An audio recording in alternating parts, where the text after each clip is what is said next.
Now this is the third part of the same essay that we were reading, an excerpt from the book Why I Am Not a Hindu.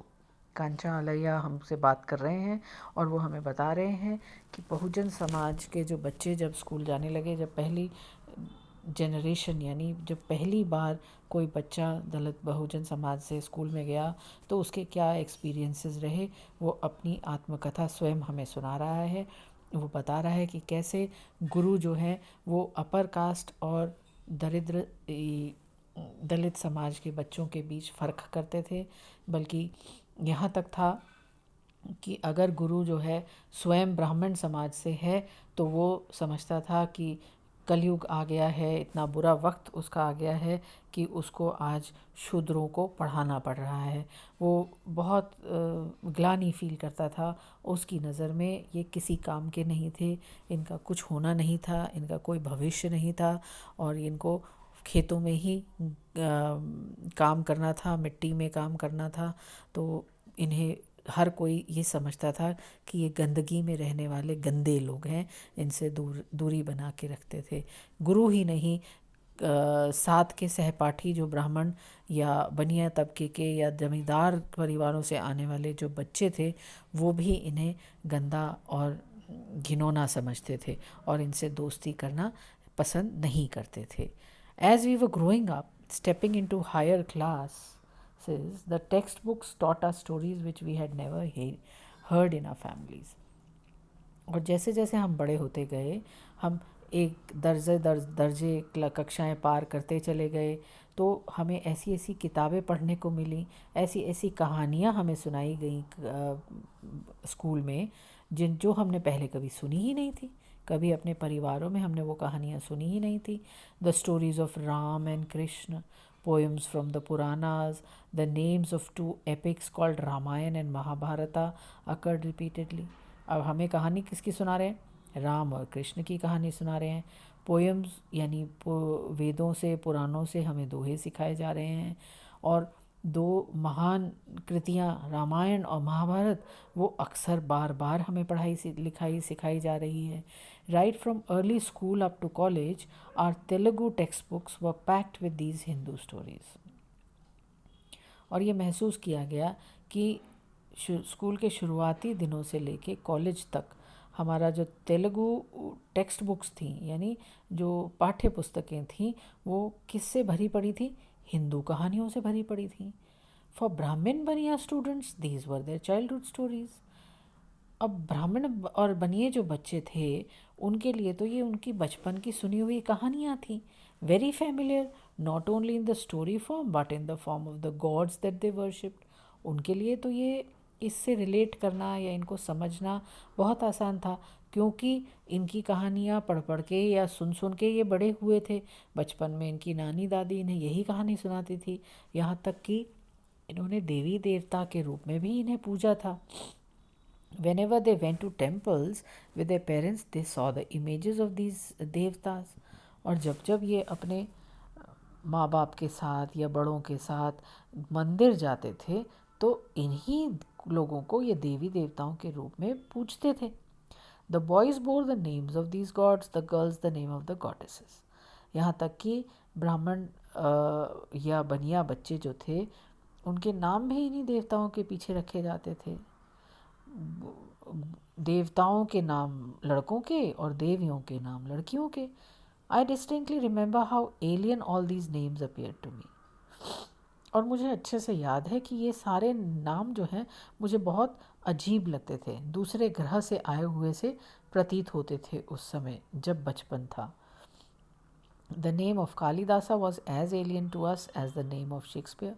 हमारे लिए तो कालिदास भी उतना ही पराया था जितना कि Shakespeare. The only difference was that one appeared in Telugu textbooks while the other appeared in English textbooks. हमारे लिए फ़र्क बस इतना था कि तेलुगु में छपने वाली पाठ्य पुस्तकों में एक नाम हमें दिखता था कालिदास का, तो अंग्रेज़ी की पाठ्य पुस्तकों में हमें दूसरा नाम दिखता था शेक्सपियर का। Perhaps for the Brahmin Baniya students the situation was different. हो सकता है, संभव है कि ब्राह्मण बनिया बच्चों के लिए ऐसी स्थिति ना रही हो, कुछ फ़र्क रही हो. The language of textbooks was not the one that our community spoke. किताबों की भाषा कौन बोलता है? कम्युनिटी में. हमारी, कम से कम हमारी बिरादरी में तो किताबों में जो लिखी गई थी वो भाषा नहीं बोली जाती थी.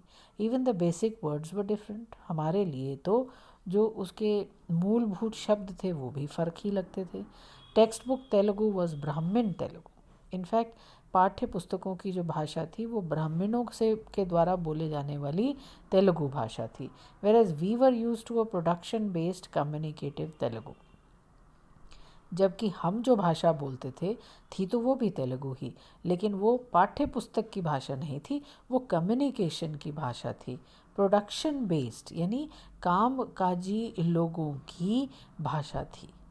In a word, our alienation from the Telugu textbook was more or less the same as it was from the English textbook in terms of language and content. तो कहना ये चाह रहा है कि हमारा जो एलियनेशन था, यानी जो अलगाववाद था, वो केवल तेलुगु टेक्स्ट बुक से ही नहीं था. इट वॉज मोर और लेस द सेम, यानी उतना ही अलग हमें ये लगती थी तेलुगु की पाठ्य पुस्तक जितनी कि अंग्रेज़ी की लगती थी. लैंग्वेज और कंटेंट को अगर हम देखें तो हमें तेलुगु भी उतनी ही अपरिचित लगती थी जितनी कि अंग्रेज़ी. It is not merely a difference of dialect, there is difference in the very language itself. और ये कहना कि शायद लिखने का या लेखनी का या वर्तनी का फ़र्क है, नहीं, ये भाषा का फ़र्क था. To date, I have not come across a Telugu textbook which is written in this production-based communicative language. और लेखक हमसे कह रहा है कि आज तक भी मैंने ऐसी किसी किताब को नहीं देखा है जो मेरे सामने आई हो, जो तेलुगु भाषा की किताब हो और उसको कम्युनिकेटिव भाषा में लिखा गया हो, यानी प्रोडक्शन बेस्ड कम्युनिकेटिव भाषा में लिखा गया हो. ये तेलुगु अभी भी ब्राह्मण बनियों की या पढ़े लिखे लोगों की तेलुगु होती है. I have not come across a lesson on Pochamma या पुत्तराजू, कट्टमायसम्मा, काट्टमारुजू और बीरप्पा. ये कौन है? ये वो लोग हैं जो दलितों के देवी देवता हैं. कहते हैं मैंने कभी भी इनके बारे में तो कोई पाठ पढ़ा ही नहीं. This is not because these gods and goddesses do not have narrative associated with them. और ऐसा भी नहीं है कि इन देवी देवताओं की कथा कहानियाँ नहीं हैं. Without such narrative, they would never have survived for thousands of years among the people. अगर उनके किस्से कहानी नहीं होते तो क्या वो हज़ारों साल तक जिंदा होते हम लोगों के बीच. If we listen to Dalit Bahujan storytellers telling these stories, they keep us spellbound. जब हम अपने समाज के लोगों से, हमारे दलित बहुजन समाज में जो कहानी कहते हैं, उनसे जब इन कहानियों को सुनते थे तो हम मंत्रमुग्ध से बैठे रहते थे.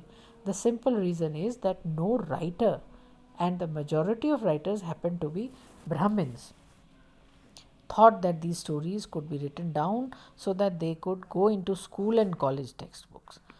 समस्या खाली ये थी, कारण सिर्फ सिंपल सा ये था कि कोई भी लेखक, और ज़्यादातर लेखक कैसे होते थे, ज़्यादातर लेखक ब्राह्मण होते थे उस समय, तो किसी भी लेखक ने इनको लिखने लायक नहीं समझा, इन कहानियों को कभी भी लिखने की नहीं सोची, ताकि अगर ये लिखी जाती तो शायद स्कूल और कॉलेज की पाठ्य पुस्तकों तक पहुंच पाती. पर उनके विचार से, in their view, the very names of our goddesses and gods are not worth mentioning. उनके लिहाज से तो हमारे देवी देवताओं का तो नाम लेने की भी आवश्यकता नहीं है, यानी वो नाम लेने लायक भी नहीं है.